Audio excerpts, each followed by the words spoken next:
وما أخرنا وما أسررنا وما أعلنا وما أنت أعلم به منا. أنت المقدم وأنت المؤخر، لا إله إلا أنت، ولا حول ولا قوة إلا بالله. اللهم بعلمك الغيب وقدرتك على الخلق أحينا ما علمت الحياة خيرا لنا، وتوفنا إذا كانت الوفاة خيرا لنا. اللهم إنا نسألك خشيتك في الغيب والشهادة، ونسألك كلمة الحق في الغضب والرضا، ونسألك القصد في الفقر والغنى، ونسألك نعيما لا ينفد، ونسألك قرة عين لا تنقطع، ونسألك الرضا بعد القضاء، ونسألك برد العيش بعد الموت، ونسألك لذة النظر إلى وجهك والشوق إلى لقائك في غير ضراء مضرة ولا فتنة مضلة.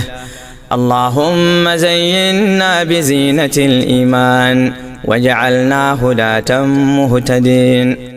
اللهم إليك نشكو ضعف قواتنا وقلة حيلنا وهواننا على الناس. أرحم الراحمين، أنت رب المستضعفين وأنت ربنا، إلى من تكلنا؟ إلى بعيد يتهجمنا أو إلى عدو ملكته أمرنا؟ لم يكن بك علينا غضب فلا نبالي، ولكن عافيتك هي أوسع لنا. نعوذ بنور وجهك الكريم الذي أشرقت به الظلمات وصلح عليه أمر الدنيا والآخرة، أن ينزل علينا غضبك أو يحل علينا سخطك. لك العتبى حتى ترضى، ولا حول ولا قوة إلا بالله. اللهم ارحمنا بالقرآن واجعله لنا إماما ونورا وهدى ورحمة.